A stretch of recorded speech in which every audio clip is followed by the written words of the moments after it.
কৃষ্ণ, জয় শিল প্রভুপাদ। তো শুধু ভক্তবৃন্দ, আন্তর্জাতিক কৃষ্ণ ভবনামৃত সংঘের পক্ষ থেকে আপনাদের শ্রীচরণ কমলে জানাই অনন্ত কোটি দণ্ডবাদ প্রণাম। তো আগামী 13ই বৈশাখ 27শে এপ্রিল সোমবার মোহিনী একাদশীর উপবাস, আর তার পরের দিন অর্থাৎ 14ই বৈশাখ 28শে এপ্রিল মঙ্গলবার একাদশীর পারণ ভোর 5টা 5 থেকে সকাল 9টা 24 মিনিটের মধ্যে।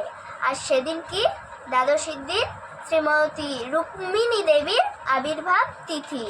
তো শুধু ভক্তবৃন্দ, এখন আমি এই মোহিনী একাদশীর মাহাত্ম্য আলোচনা করছি, তো আপনারা কৃপাপূর্বক শ্রবণ করুন এবং আবার ভুল ত্রুটি ক্ষমা সুন্দর দৃষ্টিতে দেখবেন।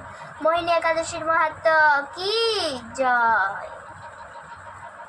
তো কুর্ম পুরাণে এই বৈশাখ মাসে শুক্লপক্ষের মোহিনী একাদশীর ব্রত মাহাত্ম্য বর্ণনা করা হয়েছে।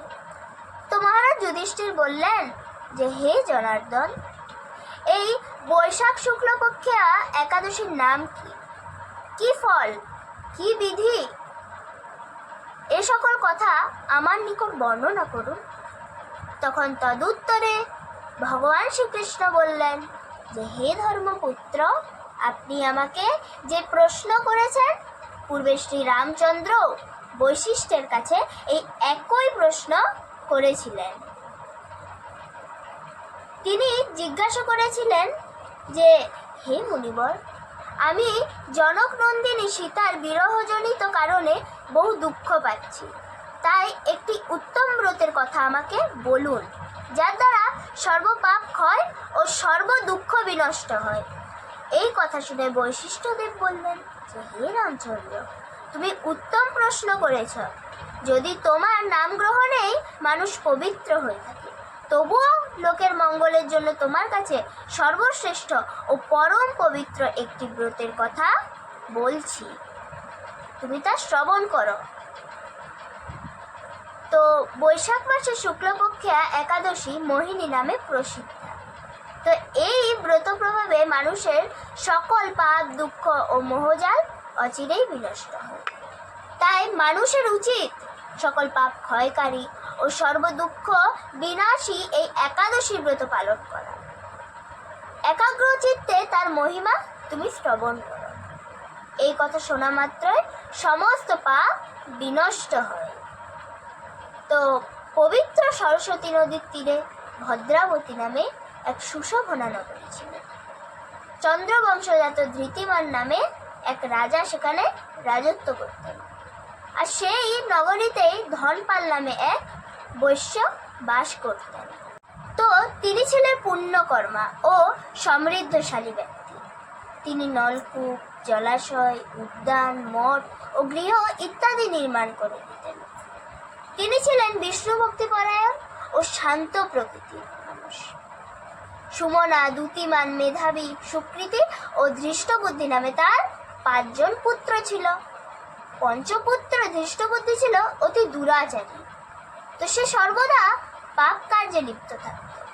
পরস্ত্রী সঙ্গ, বেশ্যাসক্ত, লম্পট ও দ্রুত ক্রীড়া প্রভৃতি পাপে সে অত্যন্ত আসক্ত ছিল। দেবতা, ব্রাহ্মণ ও পিতামাতার সেবায় তার একেবারেই মতি ছিল না। সে অন্যায় কার্যে রত দুষ্টভাব ও পিতৃধন ক্ষয়কারক ছিল। সবসময় সে অভক্ষ ভক্ষণ ও সুরাপানে মত্ত থাকত। তো পিতা ধনপাল একদিন পথ চলছিলেন।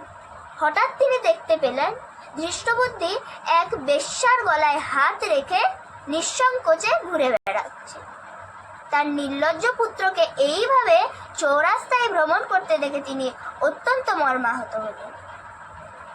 এই কুস্বভাব দর্শনে ক্রুদ্ধ হয়ে তিনি তাকে গৃহ থেকে বার করে দিলেন। আর তার আত্মীয় স্বজনও তাকে পরিত্যাগ করল। তো সে তখন নিজের অলঙ্কারাদি বিক্রি করে জীবন অতিবাহিত করত। তো কিছুদিন এইভাবে চলার পর তার কি হলো না, অর্থাভাব দেখা দিল। ধনহীন দেখে সেই বেশ্যাগণও তখন তাকে পরিত্যাগ করল। অন্ন বস্ত্রহীন দৃষ্টবুদ্ধি ক্ষুধায় তৃষ্ণায় অত্যন্ত কাতর হয়ে পড়ল। অবশেষে সে কি করলো না, সে নিজের গ্রামেই চুরি করতে শুরু করল। একদিন রাজপ্রহরী তাকে ধরে বন্দি করলো, কিন্তু পিতার সম্মানার্থে তাকে মুক্ত করে দিল। এইভাবে বার কয়েক সে ধরা পড়ল ও ছাড়া পেল, কিন্তু তবুও সে চুরি করা বন্ধ করল না। তখন রাজা তাকে কারাগারে বন্ধ করে রাখলেন। বিচারে সে কষাঘাত দণ্ড ভোগ করল। তো কারাভোগের পর অন্যান্য উপায়ে দৃষ্টবুদ্ধি বনে প্রবেশ করল।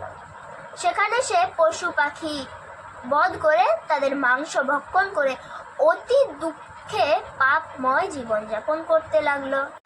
তো দুষ্কর্মের ফলে কেউ কখনো সুখী হতে পারে না, তাই সেই দৃষ্টবুদ্ধি দিবারাত্রি দুঃখ শোকে জর্জরিত হলো। এইভাবে অনেক দিন অতিবাহিত হলো। কোনো পুণ্য ফলে সহসা একদিন সে কৌটিন্য ঋষির আশ্রমে উপস্থিত হলো। তো বৈশাখ মাসে ঋষিবর গঙ্গা স্নান করে আশ্রমের দিকে প্রত্যাবর্তন করছিলেন। শোকাকুল দৃষ্টবুদ্ধি তার সম্মুখে উপস্থিত হলো। তো ঘটনাক্রমে ঋষির বস্ত্র হতে এক বিন্দু জল তার গায়ে পড়ল। সেই জল স্পর্শে তার সমস্ত পাপ দূর হলো। হঠাৎ তার সুবুদ্ধি উদয় হলো। হরি বল। তো ঋষির সামনে সে কৃতাঞ্জলি কুটে প্রার্থনা করতে লাগলো যে, হে ঋষি শ্রেষ্ঠ, যে পুণ্য প্রভাবে আমি এই ভীষণ দুঃখ যন্ত্রণা থেকে মুক্তি লাভ করতে পারি তা কৃপা করে আমাকে বলুন।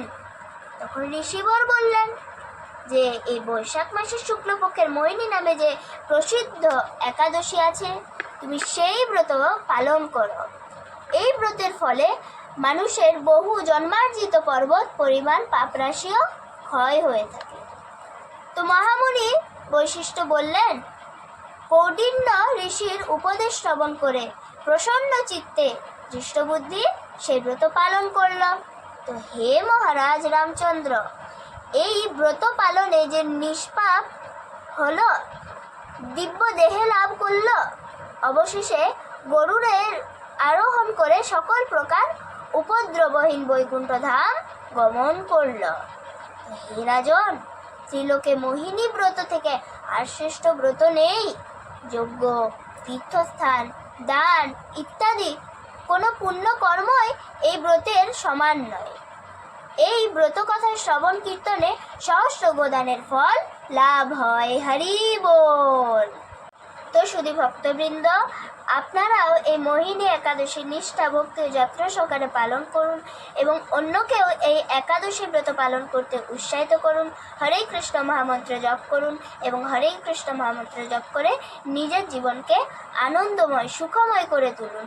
হরে কৃষ্ণ কৃষ্ণ কৃষ্ণ হরে হরে, হরে রাম রাম রাম হরে হরে।